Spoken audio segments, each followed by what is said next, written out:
Aloha everyone, and welcome to another Carbon 60 video by me, Kay Elmer. And in this video I'd like to share with you just a little bit of research that I did with C60 examined under a microscope. After my solvent-free video, I had some nagging questions in my head, and I decided to go out, get a microscope, a fairly inexpensive one, and then take a look at some different C60 samples to see what I could see. So let's just jump in. The first thing I really want to make a point about, especially in this video, is where I'm coming from. Okay, and so I just want to make sure everyone who watches this, you got to know that I don't make or sell any C60 products. I don't endorse any products. I'm going to be 100% transparent with you, because I want you to be very clear that I am coming from a position where I don't make or sell this. I don't endorse it. I don't represent it in any way. I don't have a stake in anybody's company. I'm just an independent armchair scientist type of person. I just really enjoy science. C60 has been something on my my area of focus and interest for quite some time, and I don't get paid for this. So because what's going to come out of this video is going to be pretty interesting. So anyway, I want to be really clear. I'm being very transparent in this video. I don't mean to rock the boat on anybody's stuff. I just want to be just share. I'm just sharing what I'm learning, and that's what I've been trying to do since my very first video. Was I wanted to learn more about C60, and I wanted to share it with everybody along the way. So that's this video, and it's just a little alarming what I found. Okay, so now this material is for research purposes only. Any statements that I make are my personal opinion, and it's not to be construed as absolute fact, because everyone should do their own research. So I'm going to tell you everything I did, be extremely transparent. Hopefully I don't ruffle any feathers, and everyone is completely free to repeat the what I've done, what I'm doing here. Look for yourself, come up with your own opinions. It's not that expensive to do, and go from there. All right, so I just want to say that this is just transparent. It's what I saw. I'm going to share it with you, and then we can come to our own conclusions. All right, so this is actually a follow-up to the video I made called Solvent Free. And so in that video, I'm just going to go real quick. You can take a look at it. Of course, all the links in the video description below. So the whole idea is C60 solvent free? And so I in that video, I just want to go real quick. I covered the issue on how is C60 synthesized. There's 3 different general ways, and then when you run it through these things, it produces a soot. Okay, and it's called fullerene soot. It's also referred to as fullerite. Then the people who make C60, then you have to there's a bunch of different types of carbon in that soot, and they have to extract out the C60 from all the different C70, C84, etc. And so there's all this stuff in there, and it's just a big pile of soot. And how do you get that one specific thing that you want, which is your C60? Obviously, if you're going to try to get it out. So there's 2 methods to get the C60 out of the soot. And it could be anywhere, like 1% of the soot could be C60. I've seen it as high as 13%. So there is C60 in this pile of soot after you go through this process, and then the methods that they use to get it out or to extract it from the soot is they use a process called the solvent method, and that's literally almost everyone uses this method, and by using the solvent method, they basically mix it with a solvent, benzene, toluene. These are basically paint thinner, kind of. It smells like paint thinner, and then that's what they use, and they mix it together, they heat it up, and so forth. And then there's this other extremely rare way, which is called sublimation, where they just pack it in the bottom of a tube, and then they just heat it up. Heat it up really hot, and as the actual carbon just literally vaporizes, it goes down the tube, it cools off, and depending on where in the tube it cools off, that's where it collects based on the molecular dynamics of carbon. So anyway, I'm going to focus on this puppy right here, because this right here, the solvent method, is the primary method by which C60 is extracted from fullerene soot/fullerite. Okay, so now using the solvent method, they mix it with a chemical, and depending on what carbon allotrope, or what form of carbon, C60 is a form of carbon called allotrope, depending on what, it'll turn different colors. Okay, but it's the same, like, this is all the same solvent, and it's just the different colors that it comes out based on how they extract it. So they know that, hey, if it's purple, it's the C60s in there. If it turns red, they know that it's C70. And all of this is basically high performance liquid chromatography, and that's how they basically extract it out. They put it in a solvent, it changes different colors, and then they separate the different colors. Okay, and so then they take all the purple and put it in one vat, and all the red in one, and so forth, as they're able to, they are able to basically divide it up by color. So then the very last step really is, how do you make it solvent free? Because obviously you've got this thing and you want to hopefully sell it to people who are going to put it in oil and drink it. So, oh my gosh, you got to get the solvent out, right? So the steps there are pretty simple. It's you take the C60 solvent mixture. I mean, you take this stuff right now. You can't use the C60 in this manner. So then they heat it up really hot, only until a powder remains. So just try to imagine they boil it off basically, and evaporates the solvent, the paint thinner. It's called toluene.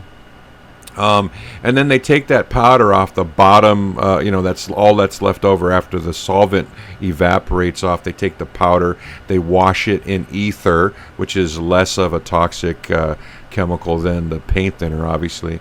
And then they take that ether mixture. So now think about it, right? They've got C60 and it's been soaked in ether. Then they take that C60 ether mixture and they bake it in a vacuum oven, and so because it's a vacuum, it extracts out all anything that's going to come out of that as you heat it up. So, and then they just bake it, and they bake it really hot, up to 450, 500 degrees centigrade, and it basically, when they go to test it, when they're done, they don't see any solvents left over, and then they declare it, quote, solvent free.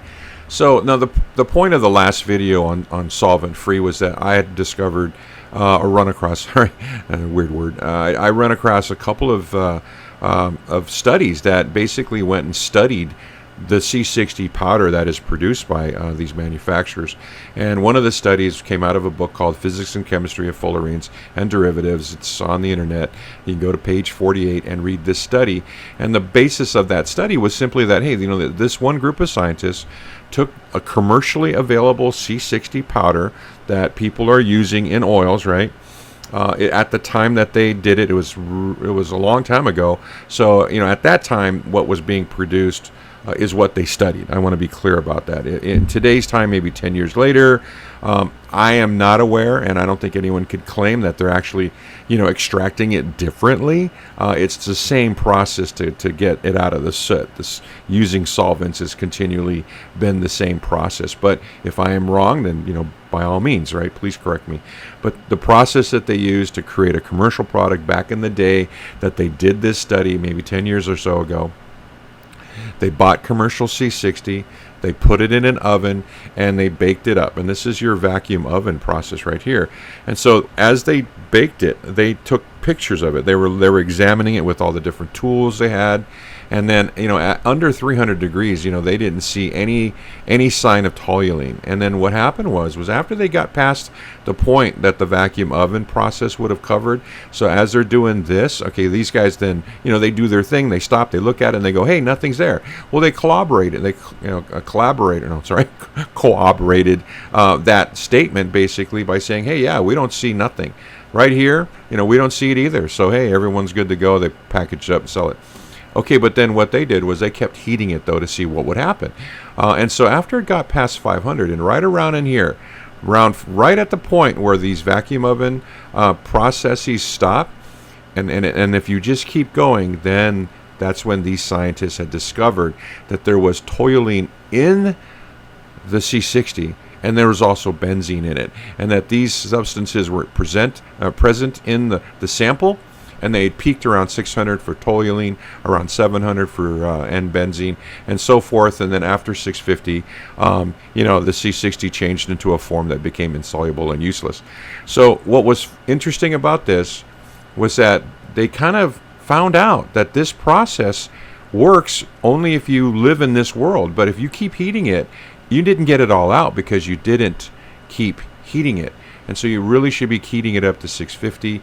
I'm not sure if people are doing that today, but since this study came out, but what this study did prove is that doing all of this does not get the solvents out. And there is such a thing as residual solvents. And that was just that one study on that one sample 10 plus years ago. And so I just want to make sure everyone's level set that it was just, that was a study. If a scientist finds something, that doesn't mean that that's the answer to, that's the situation across the entire enterprise, and across the entire industry. It's just that one sample, that one scientist group. So then like I said, I ran across a second study, and this one was done 10 years ago, right? 1999, actually 20 years ago. And this was done by the American Chemical Society at the same time, roughly at the same time that other one was done. I think the other one was done like 2006 maybe, but anyway, it was a while ago. And so this study actually took a look at commercial C60, okay, processed via the solvent method, using the extractors and things like that, using solvents. And so this other study, and this is what was really nagging at me, and this is why I'm doing this video. This study, links below. And then this study was basically, they looked at it and they determined from a molecular science standpoint, the way that atoms attach to each other, and the way that those and they form molecules, and how those molecules then form clusters, and how they crystallize, and then all of the different ways that basically, at the subatomic particle, I'm sorry, not the subatomic, but at the atomic particle level and molecular level, how things kind of work, and they looked at that, and then what they found out by studying a commercial C60 powder was that the first bullet, that prolonged vacuum, this is quotes right out of the study, prolonged vacuum heating of the samples failed to remove completely the solvent molecules from fullerite. And that fullerite is the same as fullerene soot somewhat. Okay, so they found out that, hey, you know what, you do all this stuff, and they were trying to tell, obviously they were doing a study to see if this process was as thorough as necessary to claim something is solvent free. The C60 is solvent free, and so they went through it and they went, hey, this was a result of their study, was just heating it in a vacuum for a long time does not completely remove the solvent molecules, okay? Because even though you test it right here and you don't see any right here, these guys prove that it's still there. Then these guys also then said, hey, yeah, it's still there. And this is what they basically made the assumption based on what they knew at the time, which was under prolonged heating, there's a possibility for microcrystals to be sintered, okay? In this case, some of the solvent molecules can be entrapped into cavities inside the sintered microcrystals, and they meant of C60. And they further stated it in their conclusion. This may be the reason solvents cannot be completely removed by vacuum heating of samples of C60, and only sublimation makes it possible to obtain virtually solvent-free materials. And so that's where we go right back up here again. And bottom line is that study said, look, you can't get it all out you can't get the solvent out if you use it to extract C60. Because if you add the solvent, there's no way to get it all out. When you heat it up, the solvent molecules will get trapped within the clusters of C60 in the crystalline structure as the carbon coalesces upon itself and forms clusters. And only this way was doing it, because if you do it this way, sublimation, there's just no solvents used. And that's what they said. And so it kind of was nagging at me. So this is what I decided to do, was I just did this simple it wasn't even an experiment. It was just a little, an examination, I guess we'll call it that. And so I examined some samples of C60 to see what I could see. And traditional K. Elmer fashion, I'm sharing with you. So here we go. The materials and methods of my examination consists of, I went and purchased this this Opti TechScope digital USB microphone camera, a microscope camera, and it had a high definition up to 200x. Okay, so what I'm able to do is I'm able, using this device, is to look at anything from the top down. Okay, and there's two types of microscopes. One, the light shines up from underneath it, and you look through it, and that's usually for stuff like blood and stuff, viruses and things like that. But you need this other one that the light shines down on it, because this stuff is solid, right?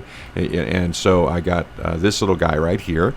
I bought this. I obtained 5 different C60 samples from different sources. I used a white card stock, which is just the back of my business cards.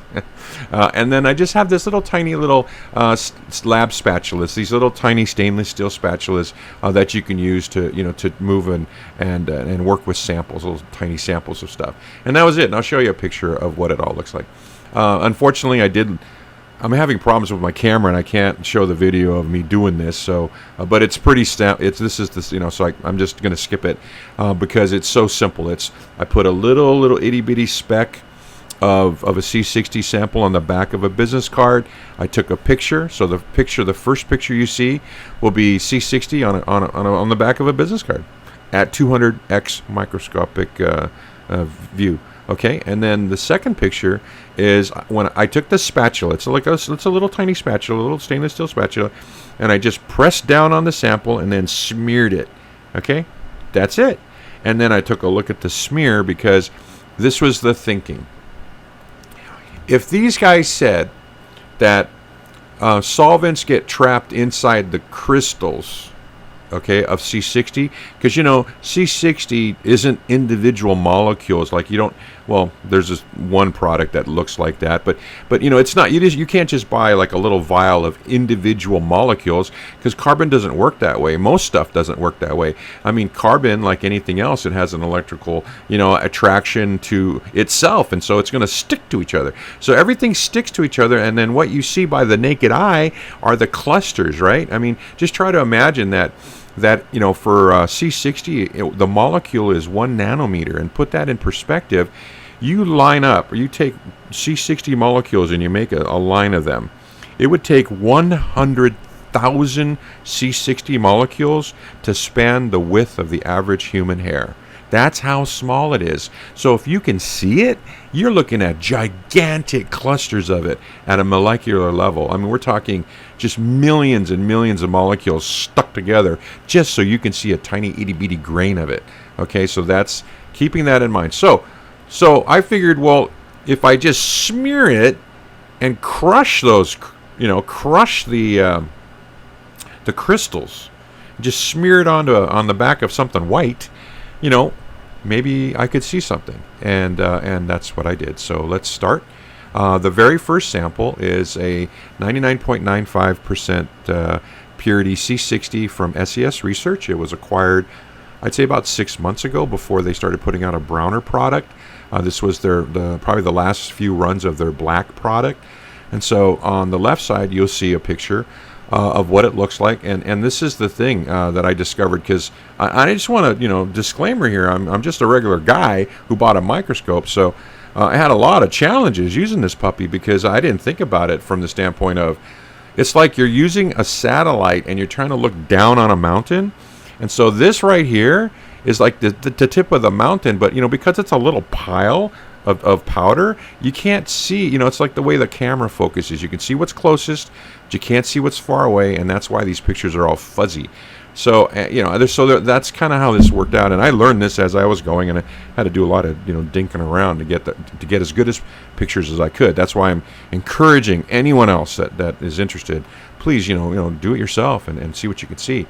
So this is the best picture I could get, 200x, using the OptiScope. And you can see this is what it looks like. This is what the C60 looks like. It was a little grayer than I thought it was going to be, and then there's some brownish in here. Now this was pre-brown SES, because SES most recently, their product started coming out brown, as opposed to black. And I'd actually emailed Chris Burris, and I said, why is it brown? And he said, because they are now pulverizing it, and so they're making a finer particulate size product. And basically, per him, the finer the product, the more brown that it is. And so I'm like, okay, cool. So, so this is what it looked like, just sitting there on the card. And then I smeared it, and then this is the smear.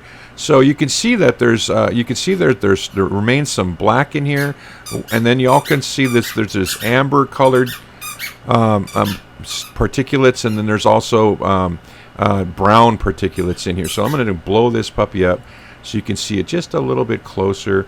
It's a little difficult here. Whoop, a little difficult. And there you go. So this is what I found inside the SES sample. And what was interesting was that you can definitely see black, which is obviously the color of carbon. The brown, which would be the finer particulates of carbon. You can see the brown up here, the black right here, right? And then you can see, but this is the other thing. All these little yellow crystals. Little yellow crystals all over. And so that's kind of what I found in the SES one.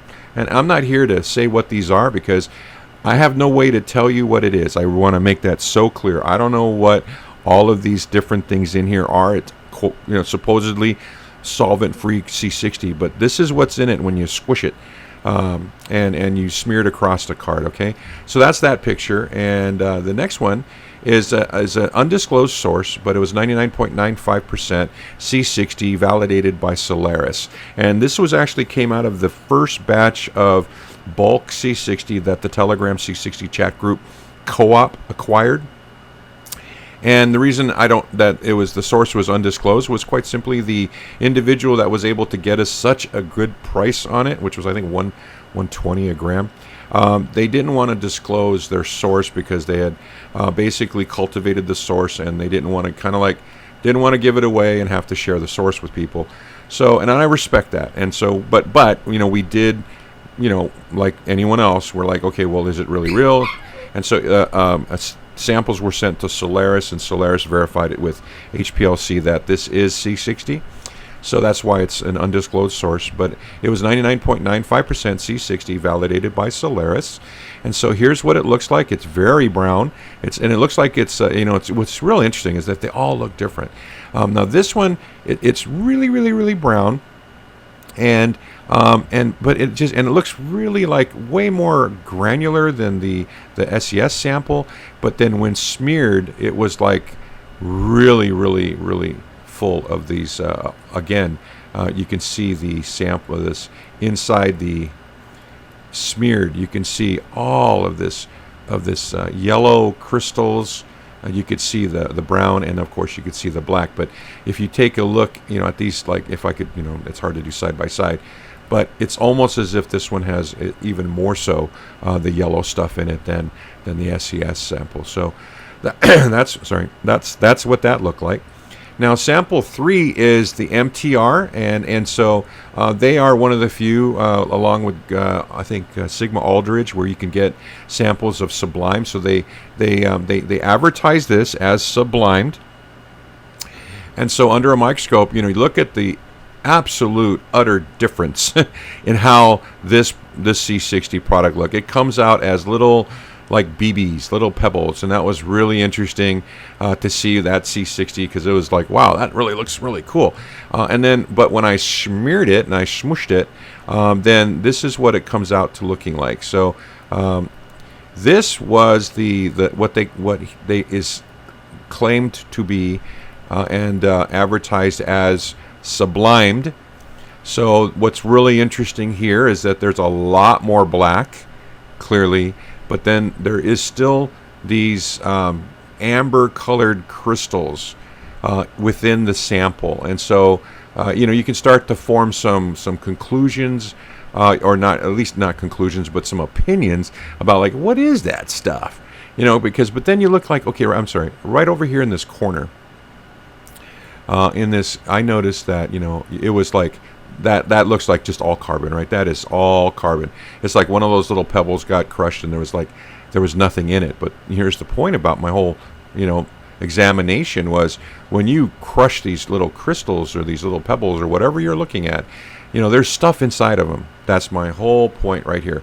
There is stuff inside of these, and it's this yellow, brownish, amber colored crystals. Okay, so that's that sample. Let me try to get back to.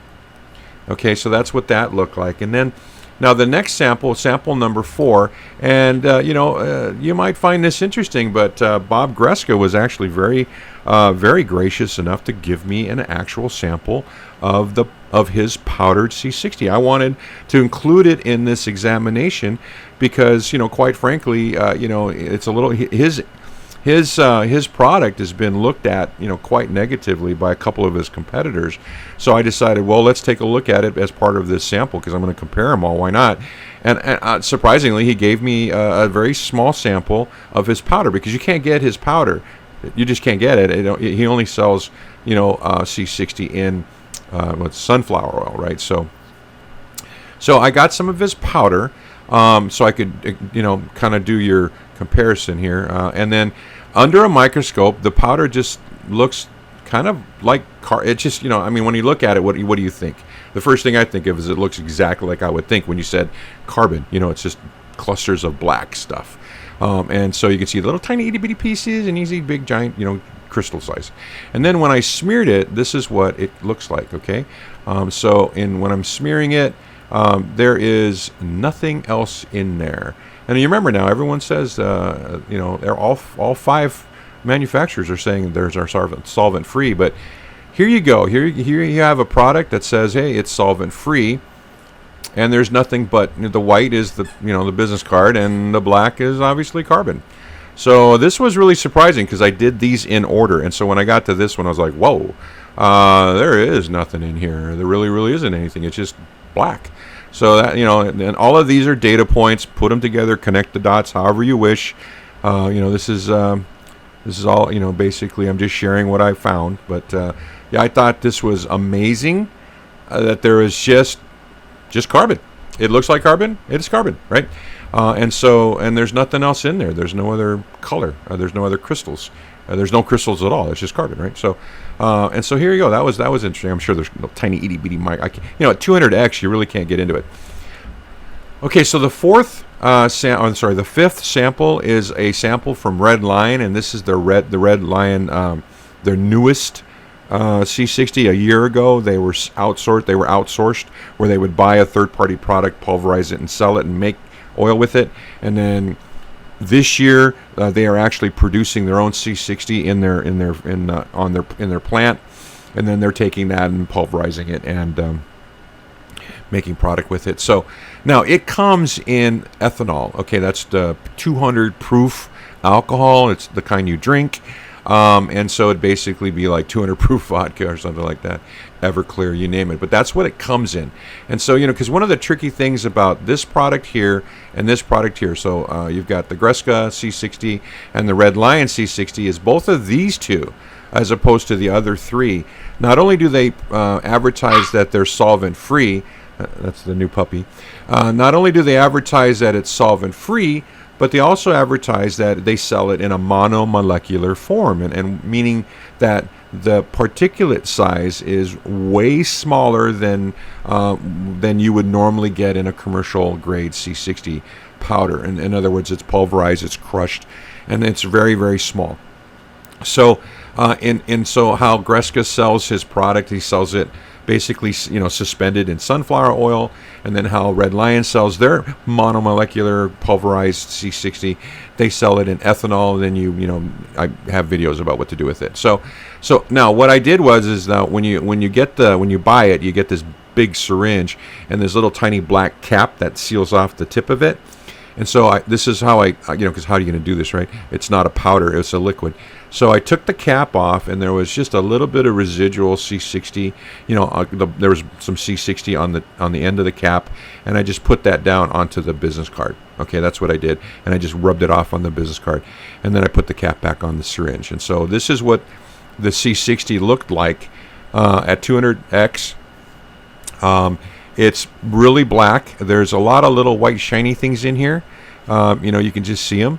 And then under a microscope, after I smeared it, this is what it looks like. And so Again, I want to point out, if you, and you, I'm sure you immediately notice that there's no other colors in here. It is just black. But then you can see all of these little crystals, and so I don't want to start trying to guess what these other things are when you look at all of these different samples. But this is what is sold as solvent-free, and it comes in alcohol, and that's what it looks like when you smear it. There's no yellow. There's just these little tiny white clear crystals, like they look like sugar. Okay, and that's what the inside of that one. So this is what it looks like. I took this picture because I can't get the video out, and so whoops, sorry about that. I'm trying to refocus here.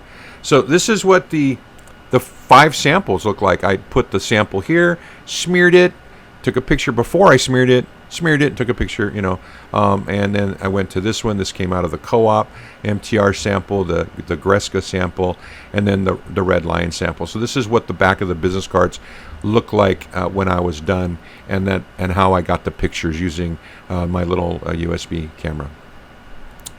So that's what I wanted to share. I think that it's interesting. I think that it will help you, understand a little bit better about what's going on when it comes to solvent-free. And so I just let's just discuss it for a minute. Again, I want to point out that all of these samples are being sold as solvent-free. There's clearly other particulates, other types of material in 4 of the 5 samples, clearly, okay? So there's something else in there with the black, and carbon is black, okay? And so there's something else in there in 4 of the 5 samples. And the thing that was most interesting was that the samples that are sold or as prepared and then sold as monomolecular didn't have any of the yellow coloration. The Red Lion sample having a coloration, or let's just say it's another type of particulate, right? And it has a different particulate in there than the other 4, and it's the only one obviously processed with alcohol. So there's an assumption there that that maybe, right? So I just kind of want to point out that 3 of the 4 are produced with, these 2 are produced with toluene or benzene or something, and there's something else in there, and it's this coloration. This one is advertised as sublimed, but it's still there. So question mark, is it really sublimed? Because it looks kind of like that. So that's interesting. Then of course you've got this one, which is just, there's nothing else there but black. Then there's this one here where there's black, nothing else, no yellow, amber, anything, and then but you've got those clear crystals. So it's interesting when you start comparing and looking at these things, and they look different, and they're not supposed to look different, and then what else is that, and in other words, what is that stuff in there? So I just really want to be clear that there's no way I could tell. I'm just a regular Joe. I just could buy a $90 camera and take some pictures and share it with you. We're at this point right here. I'm right here. Hey man, if there's any real scientists out there who have access to a lab, could you please, for the community, for all of the thousands of people who are taking this thinking that they're going to get healthy, can you please test that yellow stuff, test that clear stuff? What is it? I mean, because I can just see it, you can just see it now. I just shared it with you, but what is it? And people are ingesting this stuff, and we are the human experiment. This is all not FDA approved stuff. It's just, I'm just concerned because it's out there, and I want to know more, but I can't. Now that was at a 200 magnification, and that's kind of where I stopped. I just want you all to know that's where I stopped looking at this stuff. I looked into getting microscopes to get me higher power magnification so I could look really closely at those crystals, get closer to them, and The next one up is like $700, and that's just the microscope. Doesn't even come with the camera. There's just no way I can afford that, and I also don't have any access to or enough money to run all this stuff to a lab to see if they could test it and see what that amber colored stuff and the crystal stuff is. So, I just want to say that's as much as I could do, being an armchair, scientist guy, and so, but that's what I can do. So it's kind of like where there's a possibility for further exploration, then there definitely should be more exploration, and I should hope that access people who have access to labs can take this to the next step. Okay, please, because there's definitely something there. It's definitely not C60. That's not carbon. It's a different color, and so what is it, and is it harmful to everybody? So now with that said, okay, keep this in mind, that C60 has been studied a lot in terms of its toxicity. So that means these products here, this stuff, this right here, this, these products have been on the market for quite some time, and they've been used in study after study after study after study, and then the study says, hey, there's no toxic damage. The whole rat study thing was about trying to kill some rats with C60, and they live twice as long. So the studies show that even taking it in this form, where you've got this yellow stuff in it, is not toxic. And then if you read, and I've read a lot of these, if you read the studies that say that there's no toxicity, that you look for exactly, like what did they look at to make that declaration? Well, they've said that there's no tumors in the mice, the rats, the zebrafish, all that kind of stuff that they use. And they didn't see any damage in their liver. They didn't see any damage, wherever they basically said, hey, it didn't hurt them. Okay, but what I did never have found, and this is because it hasn't been around that long actually, since the late 90s or late 80s, right? But I haven't found any studies that said what's the long term, because it hasn't been long term. But what's the study of the long term bioaccumulation of taking C60 when you know that it's been processed with solvents?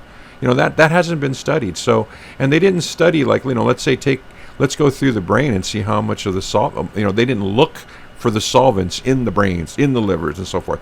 They just basically said there was no damage. And so it's C60. I want to just really make sure that everyone's understands where I'm coming from, is that these studies stand up. They do. They stand up 100%. That if you if you're a rat and you take C60 in oil, you're going to probably live twice as long. You're not going to have any damage in your liver or your spleen. You're not going to have any tumors. So it's an awesome freaking thing to take. I mean, that's why so many people are just jumped up about it. Okay, so the studies stand. They are real. But what just keeps nagging at me is that there's the solvent-free thing. It really nags at me because nobody's looking at, okay, what's the long-term impact of taking this, okay? Because it sort of implies, that there's stuff in there, and that this is very clear, that this is the theory right here, and then this actually proved it. So, okay, food for thought, or should I say C60 for thought, or. So anyway, I wanted to just share that with you, and that's what I did this last couple of weeks. So thank you for spending your time with me. I just welcome your comments about this. This has really got me perplexed. But hey, I just want to say thank you. Thank you for taking your time to watch my video. Have a great day. Aloha.